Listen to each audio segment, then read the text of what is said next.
Bismillahirrahmanirrahim.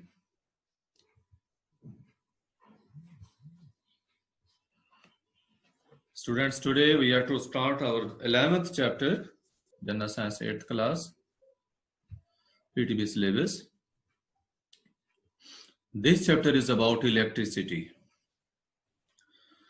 Now in this chapter, we shall study about origin of this concept of electricity, this form of energy, different sources of energy production, different devices will be discussed, which are used to measure electrical energy or current, and different effects, hazards, etc. All the things will be discussed. तो बेटे in the introduction आपको electricity के बारे में बताया गया है कि इलेक्ट्रिसिटी क्या है। तो इसमें यह बताया कि शुरू में जो इलेक्ट्रिसिटी का कॉन्सेप्ट है और मैग्नेटिज्म, ये दोनों कॉन्सेप्ट जो हैं ये काफी पहले से ही लोगों को मालूम है कि इलेक्ट्रिसिटी और मैग्नेटिज्म सेंचुरीज, सदियों से इलेक्ट्रिसिटी का भी पता था और मैग्नेटिज्म का भी। अब इलेक्ट्रिसिटी और मैग्नेटिज्म में थोड़ा सा एक्सप्लेन कर दूं। इलेक्ट्रिसिटी बेटे देखें क्या है, electrical energy, that is form of energy जो कि हम यूज करते हैं मुख्तलिफ इलेक्ट्रिकल अप्लायंसेस को रन करने के लिए। और मैग्नेटिज्म क्या है, जब करंट पास होता है किसी भी कंडक्टिंग वायर में से, जब किसी भी कंडक्टर में से करंट पास होता है, मसलन कॉपर वायर है उसमें से करंट पास होता है, तो उसके इर्द गिर्द मैग्नेटिक फील्ड प्रोड्यूस हो जाता है। इस फिनोमिना को हम कहते हैं मैग्नेटिज्म। अब ये दोनों चीजें, इलेक्ट्रिसिटी और मैग्नेटिज्म, इससे लोग आगाह थे, लेकिन इन दोनों का आपस में जो रिलेशन है, आपस में जो कनेक्शन है, इट वाज नॉट क्लियर। 1820 में डेनिश साइंटिस्ट हैंस क्रिश्चियन ऑयस्टेड, ये वर्ड बेटे है ऑयस्टेड, इसमें आर साइलेंट है, ऑयस्टेड लफ्ज होगा ऑयस्टेड, आर को इसमें साइलेंट रखना है। हैंस क्रिश्चियन ऑयस्टेड जो है, that was a Danish scientist, 1820 में उसने इन दोनों के दरमियान जो है वो कनेक्शन डिस्कवर किया। इवन के मैं ये भी बता दूं कि लेटर ऑन जो इनको मिलाकर टर्म यूज की जाती है, दैट इज इलेक्ट्रोमैग्नेटिज्म। इलेक्ट्रोमैग्नेटिज्म। अब ऑयस्टेड ने क्या ऑब्जर्व किया, उसने देखा कि जब करंट पास हो रहा होता है ना किसी भी वायर की कॉइल में से, कॉइल क्या होती है, जब हम तार को लपेट कर रिंग की फॉर्म में, जैसा स्प्रिंग होता है ना, इस तरह स्प्रिंग बना देते हैं, तो वो स्प्रिंग जो है वो कॉइल कहलाती है। तो इसने कहा कि तार की कॉइल बनी हुई हो और उस कॉइल में से करंट पास हो रहा हो, तो उस कॉइल के आसपास मैग्नेटिक फील्ड प्रोड्यूस होता है। ये देखिए मेंशन किया, मैग्नेटिक फील्ड उसके आसपास पैदा हो जाता है। तो उसकी इस ऑब्जर्वेशन से ये प्रूव हो गया कि मैग्नेटिक फील्ड हम प्रोड्यूस कर सकते हैं, कैसे, बाय इलेक्ट्रिक करंट। तो अब इलेक्ट्रिसिटी और मैग्नेटिज्म का कनेक्शन डिस्कवर हो गया कि हम इलेक्ट्रिसिटी के जरिए मैग्नेटिज्म को डिस्कवर कर सकते हैं। ये मैं आपको पहले यही चीज दिखा देता हूं। ये देखें एक एक्सपेरिमेंट जो उसका है, इसमें ये जो डायग्राम आप देख रहे हैं यहाँ पे, मैंने क्लियर कर दी। इसमें देखें कि ये कॉइल, ये जो तार है, ये इधर तार शो की जो पास हो रही है, जिसमें से करंट पास हो रहा है, ये तार है, कॉपर की वायर है। इधर ये वोल्टेज सोर्स है, ये इसका पॉजिटिव टर्मिनल है, ये इसका नेगेटिव टर्मिनल है, और करंट जो है ये पॉजिटिव टर्मिनल से निकलता है, फिर इधर से होता हुआ सर्किट पूरे में से पास होकर नेगेटिव टर्मिनल पे फिर बैटरी में एंटर होता है। तो ये करंट लीड्स हैं जो इस तार के साथ अटैच्ड हैं। और ये बेटे देखें, ये कंपस लगी हुई है, ये वाली जो है ये कंपस है, कंपस नीडल है ये। तो ये नीडल मैग्नेटिज्म को शो करती है, ये मैग्नेटिक कंपस कहलाती है। अगर मैग्नेटिक फील्ड हो तो ये जो कंपास है इसमें मूवमेंट आती है, ये मूव करती है मैग्नेटिक फील्ड में, और उस मूवमेंट से हमें पता चलता है कि मैग्नेटिक फील्ड है। तो आस्टेड की ऑब्जर्वेशन क्या थी, उसने देखा कि अगर इस तार में से करंट पास हो रहा है और अगर हम मैग्नेटिक कंपास पास सकते हैं तो इसमें मूवमेंट आती है। वाइब्रेशन इस मैग्नेटिक कंपास की जो है ये क्या शो कर रही है कि तार के आसपास मैग्नेटिक फील्ड पैदा हो रहा है, और अगर हम ये स्विच ऑफ कर देते हैं तो मैग्नेटिक फील्ड स्टॉप हो जाता है। इससे ये प्रूव हो गया कि तार में से करंट के पास होने की वजह से ही मैग्नेटिक फील्ड प्रोड्यूस होता है।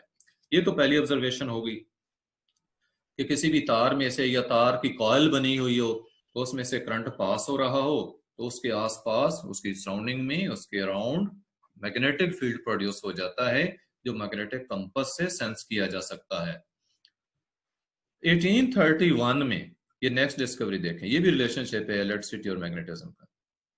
1831 में ब्रिटिश साइंटिस्ट था माइकल फैराडे, नाम क्या है, माइकल फैराडे।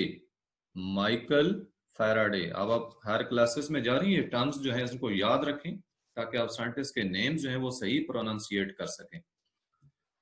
माइकल फैराडे ने, जो कि ब्रिटिश साइंटिस्ट था, 1831 में उसने डिस्कवर किया कि ये जो पहला फिनोमिना है दैट वाज ऑब्जर्व्ड बाय आस्टेड, इसका रिवर्स भी पॉसिबल है। इस फिनोमिना का रिवर्स भी पॉसिबल है। रिवर्स क्या, कि ये फिनोमिना है कि करंट की वजह से मैग्नेटिज्म प्रोड्यूस होता है, और रिवर्स फिनोमिना क्या बनेगा, मैग्नेटिज्म की वजह से करंट प्रोड्यूस होता है, यानी मैग्नेटिक फील्ड की वजह से करंट प्रोड्यूस होता है। पहले था इलेक्ट्रिसिटी की वजह से, इलेक्ट्रिक करंट के पास होने से मैग्नेटिक फील्ड प्रोड्यूस हुआ था, और अब माइकल फैराडे ने क्या डिस्कवरी की कि इसका रिवर्स प्रोसेस, कि हम मैग्नेटिक फील्ड के जरिए करंट भी प्रोड्यूस कर सकते हैं। तो मैग्नेटिक फील्ड को चेंज करने से करंट प्रोड्यूस होता है, हम लेटर ऑन एक्सप्लेन करेंगे इसको। तो उसने ये ऑब्जर्व किया कि अगर एक वायर का लूप बना हुआ, लूप क्या होता है, तार का एक आप रिंग बना देना तो वो रिंग लूप कहलाता है, उसको लूप कहते हैं।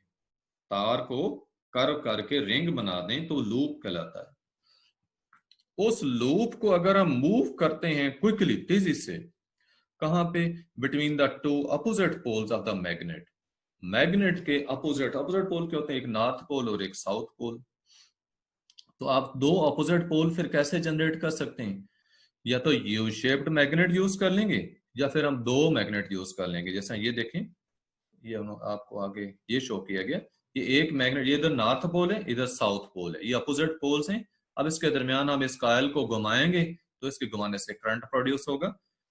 तो अभी मैंने सिर्फ आपको फिनोमिना एक्सप्लेन करना है। माइकल फैराडे की जो डिस्कवरी थी कि अगर हम लूप को मूव करते हैं मैग्नेटिक फील्ड के अंदर तो उस लूप के अंदर इलेक्ट्रिक करंट जो है वो प्रोड्यूस हो जाता है। अब ये जो डिस्कवरी थी बहुत ही फैसिनेटिंग डिस्कवरी थी, बहुत ही एक इम्पोर्टेंट डिस्कवरी थी कि इसने इसके अंदर इसकी वजह से जो है बहुत ही रेवोल्यूशनरी चेंजेस आए। आजकल देखिए आप जितनी भी चीजें इलेक्ट्रिसिटी से चलाते हैं तो ये सारी की सारी इलेक्ट्रिकल एनर्जी की वजह से पॉसिबल है, और इलेक्ट्रिसिटी की प्रोडक्शन डिस्कवर हुई तो तब ये पॉसिबल हुआ। तो ये बेटे दो डिस्कवरीज मैंने आपको बताई हैं अभी, एक थी आस्ट्रेड की और दूसरी थी माइकल फैराडे की। दोनों से ये प्रूव हुआ है कि इलेक्ट्रिसिटी और मैग्नेटिज्म आपस में कनेक्टेड हैं। हम इलेक्ट्रिसिटी यानी करंट के जरिए इलेक्ट्रिक फील्ड, मैग्नेटिक फील्ड पैदा कर सकते हैं, और मैग्नेटिक फील्ड को चेंज करके करंट पैदा कर सकते हैं। तो बेटे एक है इलेक्ट्रिक फील्ड और एक है मैग्नेटिक फील्ड, इन दोनों में क्या रिलेशनशिप है, you are to think over it. Electric field और मैग्नेटिक फील्ड, इन दोनों में क्या फर्क है। अभी मैं आज मैग्नेटिक फील्ड डिस्कस कर रहा हूं तो एक इलेक्ट्रिक फील्ड की भी टर्म यूज होती है, आपने इसका मुझे आंसर बताना है। It is your assignment. अभी मैं टॉपिक कंप्लीट करके आपकी तरफ मुतवज्जे होता हूँ, आपसे आपको मैं इन्वॉल्व करता हूँ। तो इस चैप्टर में बेटे हमने ये डिफरेंट वे स्टडी करने हैं which are use to generate electricity. कहाँ से हम फ्यूल को यूज करके या कोई अदर एनर्जी सोर्सेज जो हैं उनके जरिए हम इलेक्ट्रिसिटी को कैसे जनरेट करते हैं। हम पावर स्टेशंस की वर्किंग को देखेंगे और डिफरेंट जो प्रॉब्लम्स हमें फेस करने पड़ते हैं इलेक्ट्रिसिटी को जनरेट करने में, वो भी हमने इस चैप्टर में डिस्कस करने हैं। हाउ इज इलेक्ट्रिसिटी प्रोड्यूस्ड, तो ये प्रोड्यूस कैसे होती है। पता है कि कोई भी पंखे वगैरह, कंप्यूटर, रेफ्रिजरेटर्स या अदर इलेक्ट्रिकल अप्लायंसेज जो हमारे घरों में चलते हैं, तो without electricity they can't run, they can't be run without electricity. Electricity नहीं है तो वो चल ही नहीं सकते। इलेक्ट्रिसिटी जनरेट कैसे होती है, डिफरेंट सोर्सेज हैं जिनके जरिए जनरेट होती है और डिफरेंट मेथड्स उनमें यूज होते हैं। इसमें एक आपको एग्जाम्पल के तौर पे आपको दिए गए ड्राई सेल्स और बैटरीज। ड्राई सेल और बैटरी, ड्राई सेल ये होते हैं जो आम हम यूज करते हैं, ये रिमोट के अंदर, टीवी के अंदर, टॉर्चेस के अंदर जो पोर्टेबल होते हैं। और बैटरीज वो होगी जैसा यूपीएस की बैटरी है, कार बैटरी वगैरह, मोटरसाइकिल की बैटरी, गाड़ियों की बैटरी। अच्छा, तो ये इलेक्ट्रिसिटी प्रोड्यूस करते हैं कैसे, by chemical reactions of compound, mean कि इनके अंदर केमिकल एनर्जी होती है और वो इलेक्ट्रिकल एनर्जी में प्रोड्यूस होती है, कन्वर्ट हो जाती है। ये एक आपको एक्टिविटी दी हुई है सिंपल सी। उन्होंने कहा कि 2 लेमन ले लें, या आप खुद भी घर में कर सकते हैं। लेमन के 2 जो है वो पीस ले लें। तो आपने कॉपर वायर्स लेनी है। ये देखिए, एक कॉपर की तार ली और दूसरी उन्होंने स्टील की वायर ले ली। ये दोनों तारें आपने क्या करना है, इन दोनों जो लेमन के पीस आपने लिए हुए हैं इनके अंदर डाल दें। और दूसरे, इनके जो दूसरे सिरे हैं वो एलईडी के 2 जो टर्मिनल्स हैं उनके साथ कनेक्ट कर दें। तो आप देखेंगे कि ये जो एलईडी है ये लाइट अप हो जाएगी। अब एलईडी क्यों लाइट अप हो रही है, क्यों रोशन हो रही है, तो इसका मतलब क्या है कि इलेक्ट्रोकेमिकल रिएक्शन हो रहा है। और वो इलेक्ट्रोकेमिकल रिएक्शन हुआ कैसे है, ये देखिए, आपने 2 वायर इसमें डिफरेंट यूज की हैं, एक स्टील की वायर और एक कॉपर की वायर यूज की है। तो इसमें एनोड का थोड़ जो है वो इसके तौर पे ये एक्ट करते हैं, इसलिए डिफरेंट वायर्स ली हैं। ये डिटेल्स या प्रोसेस बाद में आपको बताया जाएगा फिजिक्स में। तो इसमें जो ये हमारे लेमन हैं इनके अंदर जो एसिड मौजूद है वो इलेक्ट्रोलाइट के तौर पे यूज हो रहा है और इसमें ऑक्सीडेशन रिडक्शन रिएक्शंस होते हैं। तो डिटेल मैंने आपको बताया कि बाद में आपको एक्सप्लेन की जाएगी इसकी फिजिक्स के अंदर। तो आपने यहाँ सिर्फ ये देखा है कि इलेक्ट्रिसिटी प्रोड्यूस हुई है, तो ये एलईडी जो है वो लाइट अप हुई है। इस एक्टिविटी से जस्ट इलेक्ट्रिसिटी प्रोडक्शन का एक सिंपल सा वे आपको बताया कि हम प्रोड्यूस कर सकते हैं। It is possible to produce electricity. Mechanical ways भी हैं जिनके जरिए हम इलेक्ट्रिसिटी को प्रोड्यूस कर सकते हैं। जैसा कि मैंने आपको पहले बताया था कि अगर हम एक लूप को वायर का लूप है उसको मैग्नेटिक फील्ड में मूव करते हैं तो उससे करंट प्रोड्यूस होता है। तो ये वही प्रोसेस यहाँ पे एक्सप्लेन हो रहा है कि हम मैग्नेट्स को यूज करके इलेक्ट्रिसिटी प्रोड्यूस कर सकते हैं। जिस तरह हम मैग्नेट्स प्रोड्यूस करते हैं ना, हम मैग्नेट्स बनाते हैं ना इलेक्ट्रिसिटी के जरिए, तो हम इसी तरह से मैग्नेट्स के जरिए इलेक्ट्रिसिटी भी प्रोड्यूस कर सकते हैं। देखो, जब मैग्नेट को हम मूव करते हैं ना तेजी से कॉइल के अंदर, बस कॉपर वायर की कॉइल बनी हुई है, उस कॉइल के अंदर हम मैग्नेट को तेजी से आगे पीछे मूव करें तो जो वायर के इलेक्ट्रॉन्स होते हैं ये मूव करना शुरू कर देते हैं। और इलेक्ट्रॉन्स का मूव करना जो है, चूंकि वो चार्ज पार्टिकल्स हैं, तो चार्ज पार्टिकल्स का मूव करना ही तो करंट होता है। Rate of flow of charges को ही हम करंट कहते हैं। तो इस तरह से इलेक्ट्रिसिटी प्रोड्यूस होती है। नेक्स्ट बताया कि इलेक्ट्रिसिटी को हम यूं भी प्रोड्यूस कर सकते हैं। ये तो था ना कि मैग्नेट को आपने मूव किया है कॉइल के अंदर, तो दूसरा तरीका क्या है कि आप मैग्नेट को मूव करने की बजाय ऐसे करें कि कॉइल को मूव करें। ठीक है, मैग्नेट को मूव ना करें और कॉइल को रोटेट करें मैग्नेट के अपोजिट पोल्स में। जैसे ये देखें, मैग्नेट के अपोजिट पोल्स हैं और इनके दरमियान ये कॉइल को रोटेट किया जा रहा है। तो इस तरह से भी जो है वो इलेक्ट्रिसिटी प्रोड्यूस हो सकती है। तो इस तरह का जो सिस्टम है ये कहलाता है इलेक्ट्रिक जनरेटर, या इसको हम डायनेमो कहते हैं। मैकेनिकल सिस्टम जिसको यूज करके हम इलेक्ट्रिसिटी प्रोड्यूस करते हैं, ये क्या कहला रहा है, इलेक्ट्रिक जनरेटर या डायनेमो। तो लिहाजा ये जब रिलेटिव मोशन है एक दूसरे के लिहाज से, कॉइल की और मैग्नेट की जब रिलेटिव मोशन हो रही है तो बेटे इसे इलेक्ट्रिक करंट जो है वो कॉइल के अंदर फ्लो करना स्टार्ट कर देता है और जो एक्सटर्नल सर्किट हमारा कनेक्टेड होता है उस कॉइल के साथ, उस एक्सटर्नल सर्किट के अंदर वो करंट चला जाता है। तो जो करंट इलेक्ट्रिक जनरेटर्स प्रोड्यूस करते हैं ये यूनी डायरेक्शनल नहीं होता, यानी इसकी डायरेक्शन एक नहीं होती, बल्कि ये चेंज होती रहती है, बार बार चेंज होती रहती है।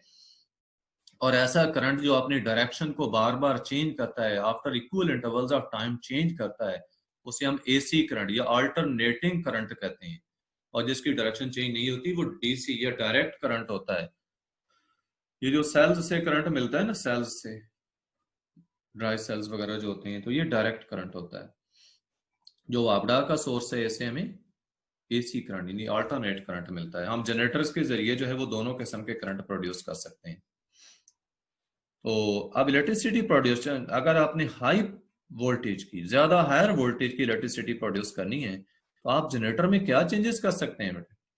आप मैग्नेट जो यूज करें, स्ट्रॉन्गर मैग्नेट यूज कर लें, या आप टर्न्स की तादाद को बढ़ा दें, या फिर आप जो रिलेटिव मोशन है इसकी स्पीड को तेज कर दें। मैग्नेट और कॉइल की जो रिलेटिव मोशन है इसकी स्पीड को तेज कर दें, तेजी से मूव करें कॉइल को, या मैग्नेट को मूव करना है तो उसको तेजी से करें, जैसा डायनामो में होता है। मैं एक्सप्लेन करता हूँ, बाद में आ रहा है टॉपिक।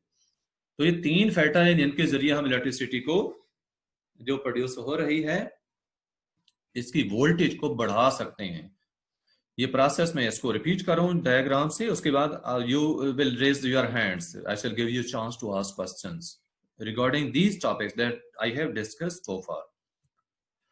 ये बेटे देखें, ये कॉइल है और ये मैग्नेट है बाहर, नॉर्थ पोल या साउथ पोल, इनके दरमियान जो है वो कॉइल को मूव किया जा रहा है। ये इधर उन्होंने हैंडल शो किया कि हम यहाँ से इसको घुमाएंगे। असल में मैकेनिकली क्या होता है कमर्शियल लेवल पे, कि ये जनरेटर जो होता है उसके अंदर ये मैकेनिज्म है और टरबाइन के जरिए इसको घुमाया जाता है कॉइल को।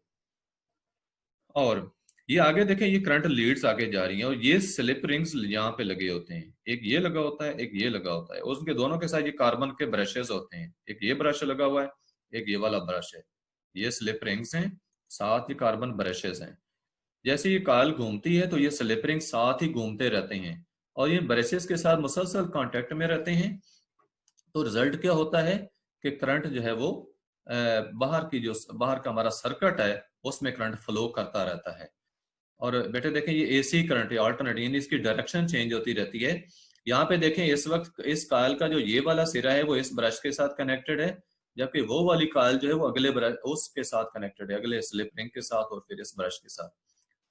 जब इसने मूव करना होता है हाफ साइकिल के बाद, ये वाली जो कॉइल होती है ये दूसरे के साथ लिंक हो जाती है और दूसरी वाली जो है वो पहले के साथ, यानी कार्बन ब्रशेस का जो कांटेक्ट होता है ना इनके साथ वो चेंज होता रहता है। तो उसका रिजल्ट फिर क्या होता है कि करंट की डायरेक्शन चेंज होती रहती है इनके अंदर। अब यहाँ पे देखें, इस वक्त ये कॉइल यहाँ पे टच हो रही है और ये कॉइल जो है उसके साथ उस साइड पे टच हो रही है। जब ये हाफ साइकिल मूव करेगी तो ये वाला सिरा इस कॉइल का इस लैंप रिंग को दूसरी साइड पर टच कर जाएगा, जबकि ये वाली जो कॉइल का जो ये वाला सिरा था ये इस रिंग को इस साइड पे टच कर जाएगा। तो रिजल्ट क्या होगा, इसमें ये अंदर सिस्टम होता है, स्पेशल सिस्टम होता है जिसके जरिए कि ये एफिशिएंटली जो है कनेक्शन बार बार इनका चेंज होता रहता है हर हाफ साइकिल के बाद।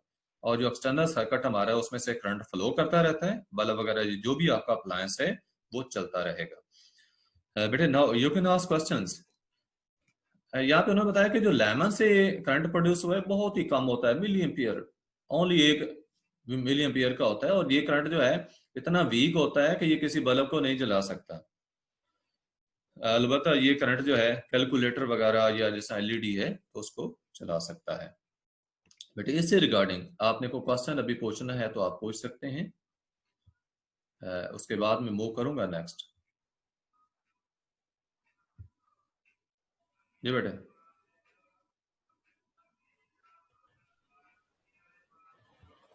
अस्सलाम वालेकुम सर। वालेकुम सलाम। सर मैंने आपसे कुछ क्वेश्चंस पूछने थे। पूछे सर बेटे। जो अभी ऊपर एक एक्टिविटी थी सर जिसके अंदर कंपास नीडल के साथ एक्टिविटी थी सर, तो मैंने पूछना था कि सर क्या कंपास की जो नीडल है वो ज्यादा मतलब उसी से सिर्फ हो सकता है वो? बेटे जो कंपास नीडल होती है उसको कहते हैं मैग्नेटिक कंपास। मैग्नेटिक कंपास इसलिए कहते हैं कि ओके ये सर। मैग्नेटिक फील्ड की प्रेजेंस को शो करती है। तो चूंकि हमने मैग्नेटिक फील्ड को टेस्ट करना है, लिहाजा मैग्नेटिक कंपास होनी चाहिए। सर उसकी नीडल भी मैग्नेटिक होगी, तो उसकी जगह हम कोई क्लॉक की नीडल भी नहीं यूज कर सकते। उसकी नीडल बेटे हैंडल बिल्कुल इसी तरह से होता है जैसा क्लॉक का हैंडल होता है ना, बिल्कुल इसी तरह का उसका हैंडल होता है। तो जब मैग्नेटिक फील्ड प्रोड्यूस होता है तो मैग्नेटिक फील्ड के दो पोल्स होते हैं, एक साउथ पोल और एक नॉर्थ पोल होता है।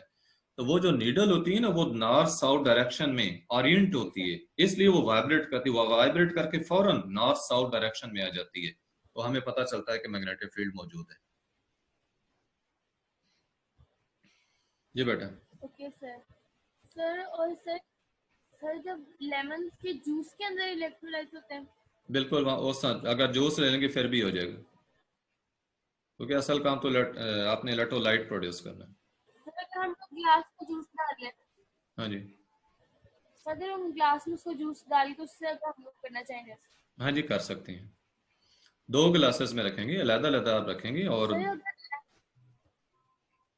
दो गिलासेस में अलग अलग जूस रखें और दोनों के सर अंदर कोई लेमन। डिफरेंट वायर्स यूज करें। जी बेटे। Okay sir. सर और अगर लेमन के अंदर इलेक्ट्रोलाइट्स है तो सर उनको खाना डेंजरस नहीं होगा? इलेक्ट्रोलाइट बेटे देखें, जो इलेक्ट्रोलाइट उस सब्सटेंस को कहते हैं कि जिसमें से जब सोल्यूशन जिसमें से जब इलेक्ट्रिसिटी पास की जाती है ना, तो उसके आयंस अलग अलग हो जाते हैं और वो आयंस पे करंट को कैरी करते हैं।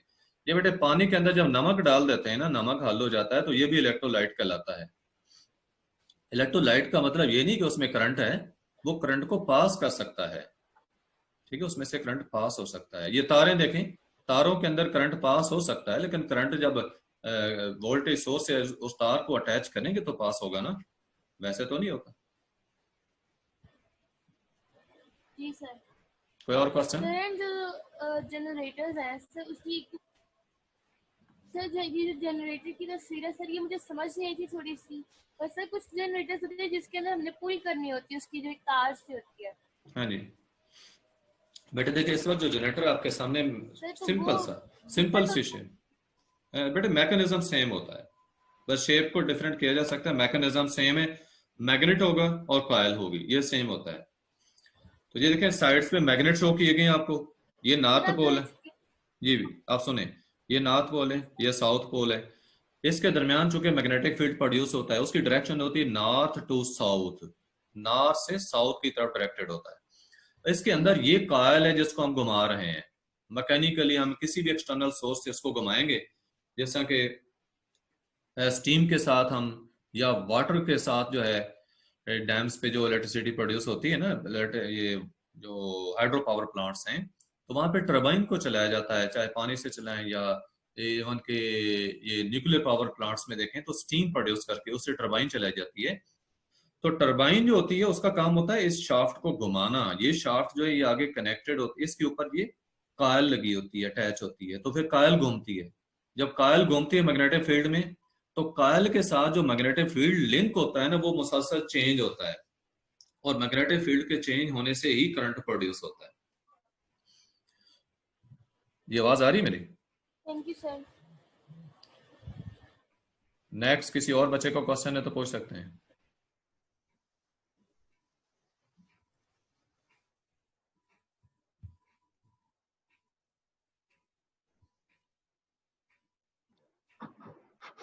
सर जी सर जी जी पूछें सर क्वेश्चन। मैंने अभी ज्वाइन किया है। सर जी आपने अभी क्या पढ़ाया? बेटे सर यही मैंने है। अभी ज्वाइन किया, आपने अभी तक क्या पढ़ाया? बेटे ये अभी मैं करंट और मैग्नेटिज्म में रिलेशनशिप जो वो एक्सप्लेन कर चुका हूँ। तो अगर आपने अभी ज्वाइन किया है तो आप जो बाद में चीजें डिस्कस होती हैं वो सुने, क्योंकि मीटिंग का टाइम थोड़ा रह गया, मैं टॉपिक थोड़ा सा और डिस्कस कर लूँ, और आप बाद में ये वीडियो देख सकते हैं। लेटर ऑन आप कल जो है वो क्वेश्चनिंग भी कर सकते हैं। और किसी बच्चे का क्वेश्चन है तो वो सर पूछें। सर सर जी जी। सर ये 40 मिनट्स का अस्सलाम वालेकुम लेक्चर होगा?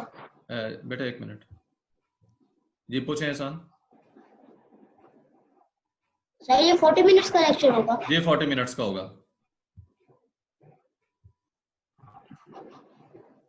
जी बेटे।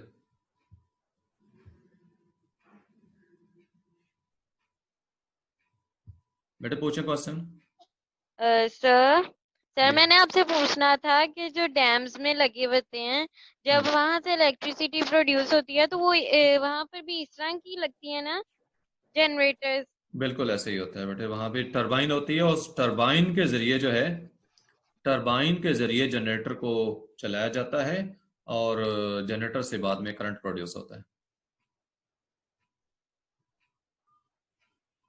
जी बेटे।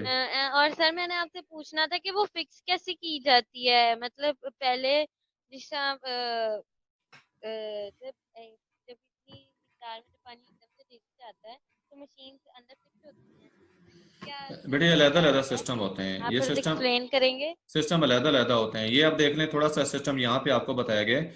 ये देखिए, ये टरबाइन के ब्लेड्स हैं, ये देख रहे हैं डायग्राम में, ये टरबाइन के ब्लेड्स हैं।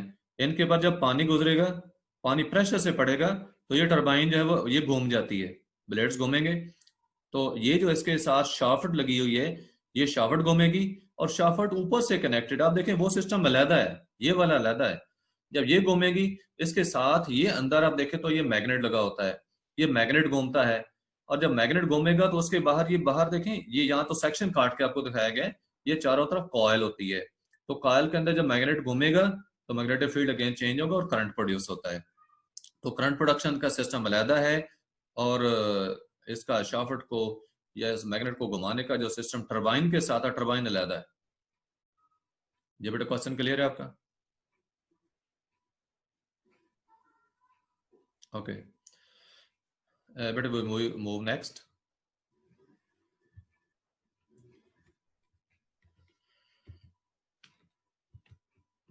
बाइसाइकिल डायनमो जो कि एक स्मॉल जनरेटर है, तो इसके अंदर करंट कैसे प्रोड्यूस होता है? पता है कि बाइसाइकिल में जो डायनमो, ये इसका मैकेनिज्म बेटा यहाँ पे देख लें, ये डायनमो है। इसका ये वाला जो थ्रेडेड पार्ट होता है, ये वाला, ये देखिए यहाँ पे व्हील के साथ ये अटैच होता है, व्हील के साथ टच करता है। फिक्स तो इसको देखें यहाँ पे किया गया है, ठीक है सर, यहाँ इस रॉड के साथ उसको फिक्स किया हुआ है हमने यहाँ पे। और यहाँ ये वाला ऐसा इसका व्हील के टायर के साथ आप देखें कि टच कर रहा है। और जैसे टायर घूमेगा, यानी व्हील घूमेगा, तो ये भी घूमता है। और जब ये घूमेगा तो इसके घूमने से ये नीचे शाफ्ट जो है ये मैग्नेट के साथ अटैच है, जिसका ये north pole south pole show किया है। तो ये मैग्नेट अंदर रोटेट करेगा। और मैग्नेट के बाहर अगर आप देखें तो ये कॉइल है, ये बाहर को कॉइल है। कॉइल इस वक्त मूव नहीं कर रही, मैग्नेट मूव कर रहा है। बेटे दोनों में से किसी एक को मूव करा सकते हैं, रिलेटिव मोशन प्रोड्यूस करनी है। तो जब मैग्नेट घूम रहा है तो मैग्नेटिक फील्ड चेंज होगा और करंट प्रोड्यूस होगा। ये करंट इस कॉइल के अंदर प्रोड्यूस होगा, जो कि एक्सटर्नल इन लीड्स के जरिए जो है बाहर हमारा जो सोर्स है, आप यहाँ पे देखें तो जो यूटिलाइजेशन उसकी है या डेस्टिनेशन, वो कहते हैं ये लाइट थी, लाइट बल्ब है, तो उसको पहुंचेगा और वो लाइट जलेगी। दोबारा बेटा देख लें कि ये इसका रोटेटिंग पोर्शन जो है ये टायर के जरिए मूव करेगा, रोटेट करेगा, और शाफ्ट के जरिए रोटेशन मैग्नेट तक पहुंचेगी। जब मैग्नेट रोटेट करता है तो कॉइल के अंदर ये मैग्नेट होता है चूंकि, तो कॉइल के अंदर करंट प्रोड्यूस होता है, जो एक्सटर्नल लीड्स के जरिए जो है वो जहां भी हम पहुंचाना चाहते हैं करंट को, लीड्स के जरिए पहुंचा सकते हैं, वहां पे वो यूज होगा। उस इलेक्ट्रिक एनर्जी है, तो हमारा इलेक्ट्रिकल अप्लायंस कोई भी है वो चलेगा। तो इसके बेटे जनरेटर के दो हिस्से होते हैं, एक कहलाता है स्टेटर और दूसरा कहलाता है रोटर। जो घूमने वाला पोर्शन है, बस रोटेट कर रहा है यहाँ पे मैग्नेट, तो ये रोटर कहलाता है। और जो स्टेशनरी होता है, यहाँ पे अब कॉइल स्टेशनरी है, तो वो स्टेटर कहलाता है। अगर आपने मैग्नेट को स्टैटिक रखा और कॉइल को घुमाना हो, तो फिर उस वक्त कॉइल आपका जो है वो रोटर होगा और मैग्नेट स्टेटर होगा। जबकि डायनमो में यहाँ पे कॉइल आपकी स्टेटर है और मैग्नेट जो है वो रोटर है। नेक्स्ट आप देखें कि ये उन्होंने बताया कि ये बड़ा इकोनॉमिकल है लाइट को डायनमो से प्रोड्यूस करना। क्यों इकोनॉमिकल है? क्योंकि देखें यहाँ पे आपका कोई कास्ट नहीं आती, जैसा आप साइकिल तो चलाना ही होता है, तो चलाने से क्या है कि साथ साथ ही करंट प्रोड्यूस होता रहता है। पैडल तो आपने घुमाने हैं, व्हील ने घूमना है और साथ डायनमो खुद भी चल जाता है। ये प्रोसेस मैंने आपको जनरेटर का पहले भी बताया कि यहाँ जब पानी इसके ऊपर गिरता है ब्लेड्स के ऊपर, तो ये घूमती है, टरबाइन घूमेगी, ये शाफ्ट घूमेगी, शाफ्ट अंदर ये मैग्नेट के साथ कनेक्टेड है, तो मैग्नेट मूव करता है। और मैग्नेट जब घूमता है, ये बेटे याद रखना, ये चारों तरफ ऐसे है और ये कॉइल इसके बाहर यूं आई हुई है। तो कॉइल के अंदर करंट प्रोड्यूस होगा, जो एक्सटर्नल लीड्स के जरिए हम किसी भी अप्लायंस को पहुंचा सकते हैं या उसको हम स्टोर कर सकते हैं। तो ये वाटर के जरिए कैसे करंट प्रोड्यूस होता है, ये आपको जनरेटर जो है हाइड्रो पावर प्लांट एक तरह से जो उसका मैकेनिज्म शो किया गया है। इसके अंदर ये देखिए रोटर किसको शो किया, अंदर वाले मैग्नेट को, और जो बाहर कायल है उसको स्टेटर कहा, क्योंकि मैग्नेट मूव कर रहा है इसलिए वो रोटर है, कायल मूव नहीं कर रही वो स्टेटर है। यहाँ पे आपको कोल फायर्ड इलेक्ट्रिसिटी जनरेशन का बताया, बड़ा सिंपल सा प्रोसेस है। इसमें भी आप देखें तो ये स्टीम टरबाइन है जिसने स्टीम से चलना होता है। यहाँ पे ये कोल का सोर्स है, यहाँ पे बॉयलर है, बॉयलर के अंदर वाटर को हम बॉयल करेंगे, वो स्टीम बनेगी, और ये स्टीम अगर आप देखें तो ऊपर से ये आ रही है, ये ऊपर से जैसे नीचे गिरेगी स्टीम नीचे निकलेगी, तो ये इसका टरबाइन का ब्लेड है, ये घूमता है, इसके घूमने से जो शाफ्ट है वो आगे जनरेटर को कनेक्टेड होती है, तो जनरेटर का मैग्नेट घूमेगा, और जब मैग्नेट घूमेगा तो मैग्नेट इस वक्त क्या है, रोटर है, तो स्टेटर जो इसका यानी कॉइल है, कॉइल के अंदर करंट प्रोड्यूस होगा, जिसको ये देखें ट्रांसमिशन लाइंस के जरिए हम बाहर को सप्लाई कर रहे हैं।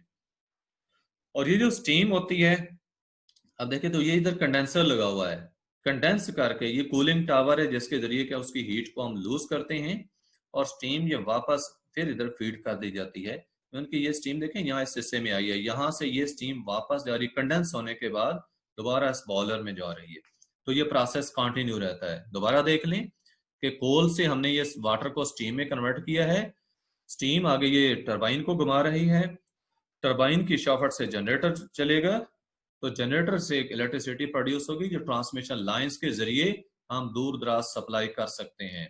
तो इसमें बेटे स्टेटर क्या है, कॉइल स्टेटर है, और मैग्नेट जो घूम रहा है वो रोटर है। लेकिन आपके ये मेंशन किया हुआ है यहाँ पे कि blades of the turbine fixed at the lower end of the rotor shaft. Rotor shaft क्या थी, रोटर वो मैग्नेट था जिसकी शाफ्ट को टरबाइन ने घुमाया है। नेक्स्ट हाइड्रो पावर स्टेशन के अंदर यहाँ पे देखें ये ऊपर से पानी नीचे गिर रहा है, ये टरबाइन आगे चलेगी, इसके टरबाइन के चलने से ये जनरेटर चलना है, और जनरेटर से करंट प्रोड्यूस होगा। अगेन ये करंट जो है एक्सटर्नल लीड्स के जरिए, ये पावर लाइंस के जरिए बाहर को सप्लाई हो रहा है, और ये पानी जो उधर से गिर रहा है टरबाइन को चलाने के बाद ये पानी आगे चला गया, रिवर्स में चला गया, ये पानी यानी जाया नहीं होता, दरियाओं में आगे चला। और इधर कहाँ स्टोर था, हमारे रिजर्वायर्स के अंदर, मसलन डैम हमारे बने होते हैं तो वहां पे स्टोर होता है, जो कि कंट्रोल्ड वे में हम इसको फ्लो कर सकते हैं टरबाइन के ऊपर। तो ये हाइड्रो इलेक्ट्रिक डैम का आपको मैकेनिज्म शो किया गया है। इसके बाद एनर्जी सोर्सेज जो हैं, डिफरेंट एनर्जी सोर्सेज जो कि इलेक्ट्रिसिटी को जनरेट करने के लिए हम यूज करते हैं। बताया गया कि मैकेनिकल जनरेटर हम यूज करते हैं, इसके अलावा और भी बहुत तरीके हैं इलेक्ट्रिसिटी जनरेट करने के, लेकिन इसकी डिमांड कॉन्टिन्यूसली बढ़ रही है, और लोगों के लिए जो इसकी कॉस्ट इतनी है कि अनअफोर्डेबल होती जा रही है, तो साइंटिस्ट ने कुछ नए तरीके, चीपर वेज जो हैं इलेक्ट्रिसिटी जनरेट करने के, ये सर्च करने शुरू किए हैं। तो मॉडर्न टेक्नोलॉजी में जो है ये सोर्सेज, सोलर एनर्जी को प्रोड्यूस करने के, nuclear energy, wind power, biomass energy, तो ये डिफरेंट एनर्जी प्रोडक्शन के सोर्सेज हैं जो कि प्रैक्टिस में आएंगे। बेटे आप बेहतर है मीटिंग को रीजॉइन करें, इसके बाद थोड़ा सा आप क्वेश्चन भी ताकि कर सकें, और यही एक टॉपिक है जिसको मैंने कवर करना है। एक सोलर एनर्जी का बताया, सोलर पैनल्स होते हैं, सोलर पैनल्स में क्या है बेटे, फोटोवोल्टिक सेल्स होते हैं जो कि असेंबली यानी ग्रुप्स की फॉर्म में होते हैं। बेटे सोलर एनर्जी जो है, सोलर पैनल्स का मैंने बताया कि सोलर पैनल्स क्या होते हैं, ये फोटोवोल्टिक सेल्स होते हैं, फोटोवोल्टिक सेल्स जो कि आपस में कनेक्टेड होते हैं, और वो सोलर पैनल बनता है। जब ब्राइट सनलाइट होती है तो उसके दौरान, ब्राइट सनलाइट के दौरान जो है सोलर पैनल्स ये इलेक्ट्रिसिटी प्रोड्यूस करेंगे, इलेक्ट्रिक एनर्जी जो वो प्रोड्यूस करते हैं, सोलर एनर्जी को इलेक्ट्रिकल एनर्जी में कन्वर्ट कर देते हैं, जिसको हम स्टोर भी कर सकते हैं, और डायरेक्टली जो है सोलर सेल्स की ये एनर्जी डायरेक्टली इस्तेमाल में भी लाई जा सकती है। तो ये सेल्स का बेटे में थोड़ा सा एक्सप्लेन कर दूं। वोल्टेक सेल क्या होता है, दो तरह के सेल्स होते हैं इलेक्ट्रोकेमिकल सेल्स, या वोल्टेक सेल होते हैं या इलेक्ट्रोलिटिक सेल होते हैं। वोल्टेक सेल बेटे वो होता है जिसके अंदर केमिकल एनर्जी इलेक्ट्रिकल एनर्जी में कन्वर्ट होती है। या आप यूं कह सकते हैं कि वोल्टेक सेल वो होता है जो इलेक्ट्रिसिटी प्रोड्यूस करता है, और दूसरा होता है इलेक्ट्रोलिटिक सेल। इलेक्ट्रोलिटिक सेल वो होता है जो इलेक्ट्रिसिटी के जरिए चलता है, उसमें हम इलेक्ट्रिसिटी को यूज करते हैं, जबकि वोल्टेक सेल में इलेक्ट्रिसिटी प्रोड्यूस होती है। तो फोटो वोल्टेक सेल क्यों कहा? क्योंकि लाइट के जरिए ये जो वोल्टेक सेल है ये ऐसे हैं जो लाइट एनर्जी को इलेक्ट्रिकल एनर्जी में कन्वर्ट करते हैं। तो ड्यूरिंग डे टाइम कहा कि इलेक्ट्रिसिटी जो है इसको हम डायरेक्टली भी यूज कर सकते हैं अपने अप्लायंसेस को रन करने के लिए, या फिर हम ये भी है कि हम इसको स्टोर कर सकते हैं ड्यूरिंग डे टाइम, हम इसको बैटरीज में स्टोर कर सकते हैं, जो सोलर बैटरीज होती हैं, और नाइट टाइम में जो है वो जो बैटरीज में एनर्जी स्टोर्ड है हम उसको यूज कर सकते हैं। तो कहा कि ये जो सोलर इलेक्ट्रिसिटी है ये एनवायरमेंटल फ्रेंडली है। एनवायरमेंटल फ्रेंडली क्यों है? क्योंकि इससे पोल्यूशन कास्ट नहीं होती, कोई पोल्यूटेंट इससे प्रोड्यूस नहीं होता। और इलेक्ट्रिसिटी की जो जनरेशन है सोलर पैनल्स के जरिए, इसकी ट्रेंड बढ़ती जा रही है पाकिस्तान में डे बाय डे। अब इसकी वजह क्या है? कि इसकी रनिंग कॉस्ट नहीं है। जो हमारे ट्रेडिशनल थर्मल इलेक्ट्रिसिटी के जो दूसरे सोर्सेस हैं उनसे जो इलेक्ट्रिसिटी प्रोड्यूस होती है उसकी प्राइसेस ज्यादा है, क्योंकि उनकी प्राइसेस ज्यादा है। और ये जो सोलर पैनल्स अगर लगा लेते हैं तो सिर्फ इनकी इंस्टॉलेशन कॉस्ट है, बाद में इनकी रनिंग कॉस्ट नहीं है। उसके बाद विंड एनर्जी का बताया, काइनेटिक एनर्जी ऑफ विंड, जो कि कोस्टल एरियाज की, जो साहिली इलाके होते हैं वहां की जो हवा है उसकी काइनेटिक एनर्जी यूज होती है। Huge blades which are mounted on high poles, ये देखें बड़े बड़े पोल्स होते हैं, और जो जहाँ पे खुली जगह होती हैं, हवा बहुत ज्यादा चलती है, कोस्टल एरिया साहिल इलाके, वहां पे जो ये लगाए जाते हैं। और ये बहुत बड़े ब्लेड्स होते हैं, जब हवा चलती है ये तेजी से घूमते हैं। ये इनका आगे कनेक्शन है नीचे शॉफट के साथ है, शॉफट नीचे कनेक्टेड है जनरेटर के साथ, वो जनरेटर को घुमाती है और इलेक्ट्रिसिटी प्रोड्यूस होती है। ये देखा ना, टर्निंग ऑफ ब्लेड्स जो है इट रन जनरेटर्स, और जनरेटर इलेक्ट्रिसिटी प्रोड्यूस करेंगे। तो ये विंड एनर्जी है, क्योंकि हवा के जरिए ये ब्लेड्स घूमे और उनसे हमने आगे टरबाइन को चलाकर उसको जनरेटर को चलाया। न्यूक्लियर एनर्जी कैसे प्रोड्यूस होती है? ये बेटे ये देखें, ये है न्यूक्लियर रिएक्टर। इस न्यूक्लियर रिएक्टर के अंदर न्यूक्लियर एक्शन होता है। इसमें जो हैवी न्यूक्लियस है उसकी ब्रेकडाउन से छोटे न्यूक्लियर बनते हैं और एनर्जी प्रोड्यूस होती है। बहुत ज्यादा हीट प्रोड्यूस होती है। उस हीट की वजह से क्या होता है, इसके बाहर पानी पानी जो है वो मूव कर रहा होता है। इस पानी को ये हीट स्टीम में कन्वर्ट कर देती है, और ये स्टीम देखेंगे इधर को जा रही है। यहाँ पे ये स्टीम जनरेटर जिसको शो किया है, ये कॉइल सी बनी होती है, ये ट्यूब है ना, इसके अंदर कॉइलिंग की होती है ताकि एरिया ज्यादा से ज्यादा इसका बढ़े और पानी को हीट करे। अब ये जो स्टीम यहाँ पे प्रोड्यूस हुई है तो ये इधर जा रही है, ये स्टीम इस टरबाइन के ब्लेड्स पे पड़ रही है, और ये जब टरबाइन चलेगी तो इसकी ये देखिए आगे शाफ्ट जो है, ये शाफ्ट आगे जनरेटर से कनेक्टेड है, तो जनरेटर चलता है और जनरेटर इलेक्ट्रिसिटी प्रोड्यूस करता है, जिसको हम ट्रांसमिशन लाइंस के जरिए दूर दराज सप्लाई कर सकते हैं। अब ये जो स्टीम है इसको कंडेंस करने का भी सिस्टम, अब ये नहीं कि स्टीम इसके अंदर भरती रहेगी या हम ऐसे रिलीज कर देते हैं, बल्कि ये हमारा कंडेंसर लगा होता है, ये स्टीम को कंडेंस करता है। इधर ये कूलिंग टावर्स हैं जिनके जरिए उसकी हीट को रिलीज किया जाएगा, और स्टीम को जो है उसका टेम्परेचर जो उसको कम किया जाता है, कंडेंस कर दिया जाता है दोबारा वाटर में, और वो वाटर इधर से देखें ये पंप के जरिए उसको दोबारा पंप किया जा रहा है स्टीम जनरेटर के अंदर। तरह से दोबारा ये समझ लें, बस यहां तक कि आज हमने पढ़ना है। ये न्यूक्लियर रिएक्टर है जिसके अंदर मैंने बताया कि हैवी न्यूक्लियर जैसे यूरेनियम है वो यूज होता है, वो टूटता है तो हीट बहुत प्रोड्यूस होती है, जैसे इसकी सराउंडिंग में जो पानी हम पास करते हैं वो स्टीम में चेंज हो जाता है।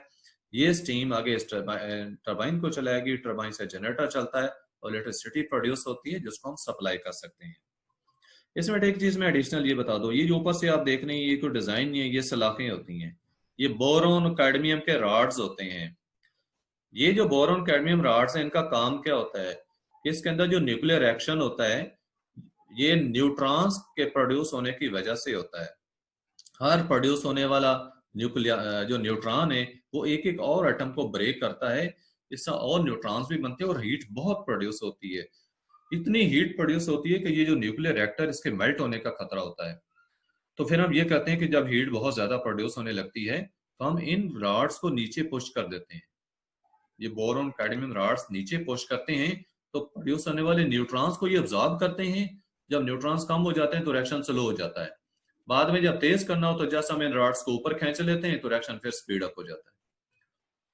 तो ये बेटे था न्यूक्लियर एनर्जी प्रोडक्शन का मेथड जो कि न्यूक्लियर रिएक्टर के अंदर किया जाता है। न्यूक्लियर पावर प्लांट का आपने देख लिया। यहां तक कि आज हमारा टॉपिक है। Now you can ask your questions.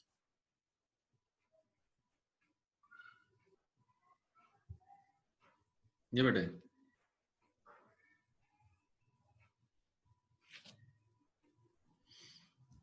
Sir मैंने आपसे पूछना था कि जो आपने सोलर पावर का बताया था, तो सर उसमें जैसा आपने बताया तो जब अक्सर वो प्रोटेक्टेड होते हैं, जैसा कभी मौसम अच्छा नहीं है, बारिश वाला है, तो फिर उनमें पानी वगैरह का कोई मसला तो नहीं नहीं होता सोलर सील्ड होते हैं, पैनल्स में? सील्ड होते हैं वो, ऊपर से सील्ड सील्ड। होते हैं। हाँ जी, वाटर प्रूफ होते हैं, वाटर का कोई और अंदर सर अगर नहीं। Solar panel panel solar panel जितना भी छोटा होगा, क्या वो क्या कहते हैं उसकी उतनी कम आती, वो तो कम आती जाएगी, लेकिन क्या कहते हैं उस पे फिर कम डिवाइसेस हम यूज कर सकते हैं जी इलेक्ट्रिसिटी? बिल्कुल ऐसे ही है, थोड़ी वोल्टेज प्रोड्यूस होगी और आप और अगर हाँ जी जिस कदर बढ़ाते जाओगे और उसी सर का मैंने ज्यादा वोल्टेज बनेगी। पूछना था, ये विंड एनर्जी में जो विंड मिल्स हैं सर, अगर हवा ना चल रही हो तो फिर ये तो प्रॉब्लम होती है ना, अगर कोई मतलब उनकी कोई प्रोडक्शन हो रही हो इलेक्ट्रिसिटी की वजह जी से, बिल्कुल तो ऐसे ही जब होता है। हवा नहीं चलती तो बेटे आपने ये नहीं सर सुना? ये तो डेजर्ट में नहीं होते? हाँ जी, वो इलाके कोस्टल एरिया, डेजर्ट एरिया जहाँ पे हवाएं तेज चलती हैं, ये वहां ही लगाए जाते हैं। बेटे आपका क्वेश्चन है कि अगर हवा नहीं चलेगी तो ये नहीं चलेंगे तो हमें पावर की शॉर्टेज का मसला बनेगा। एक बात तो ये है कि हमारा जी सिर्फ ये सर। एक और सोर्स सर नहीं है। अगर जी क्वेश्चन कंप्लीट कर लें। और सर मैं ये पूछ रही थी कि अगर कोई प्रोडक्शन हो रही हो, मतलब जिस तरह विंड मिल साथ चल रहे हैं, उससे जो इलेक्ट्रिसिटी प्रोड्यूस हो रही हो, उससे कोई फिर जिस तरह कोई बिजनेस वहां पे हो रहा है और उनकी कोई मशीन्स चल रही हैं, तो सर क्या बहुत ज्यादा लॉस होता है फिर अगर हवा नहीं चल रही और विंड मिल नहीं चल रही बेटे तो? अगर तो वो यही एक ही एनर्जी सोर्स है जिसके ऊपर वो सारी मशीनें हमारी चल रही हैं तो लाज़मी बात है वो बंद हो जाएंगी क्योंकि पावर सोर्स बंद हो गया। लेकिन अगर और सोर्सेज भी हैं तो फिर वो चलती रहेंगी। और ओके सर, मैं बस नहीं यही। है, हवा नहीं चल रही। फॉर एग्जाम्पल इसकी एग्जाम्पल मैं आपको देता हूँ कि जब बारिशें नहीं होती, डैम्स में पानी कम हो जाता है तो क्या रिजल्ट होता है कि जो हमारा हाइड्रो पावर प्लांट होता है उससे जो पावर जनरेट हो रही होती है वो भी थोड़ी हो जाती है और आपको पता है कि लोड शेडिंग होना शुरू हो जाती है। तो ये तो कोई भी हमारा जो इलेक्ट्रिसिटी पावर जनरेशन का जो प्रोसेस है वो डिपेंड करता है इन सोर्सेज के ऊपर। अगर सोर्सेज में कोई कमी आई है तो लाजमी बात है कि पावर जनरेशन में कमी आएगी और आगे जो यूजर्स हैं उनको वो सफर करना ही पड़ता है। लेकिन हमारे चूंकि मुख्तलिफ सोर्सेज होते हैं, एक सोर्स में थोड़ा सा प्रॉब्लम आया तो अदर सोर्सेज चल रहे होते हैं। इसी तरह से हवा देखें, हवा अगर नहीं चलती फॉर एग्जाम्पल तो ठीक है, जो विंड मिल्स हैं वो नहीं चलेंगी लेकिन हमारे अदर पावर जनरेटर्स जो हैं वो तो चल रहे हैं। जी बेटे और को क्वेश्चन आपका?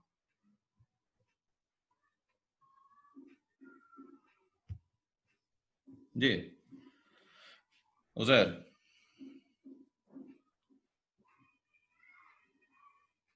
उजैर पूछे question.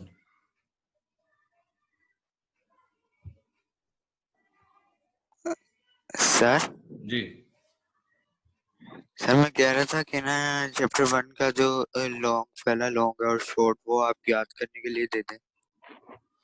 Okay, first two questions of first chapter you should prepare. Long sir?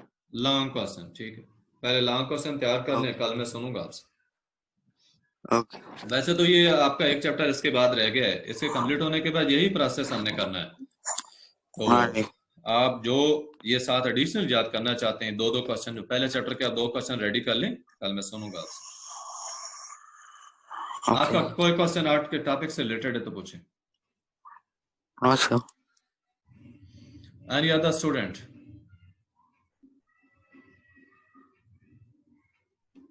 Any other student with any question?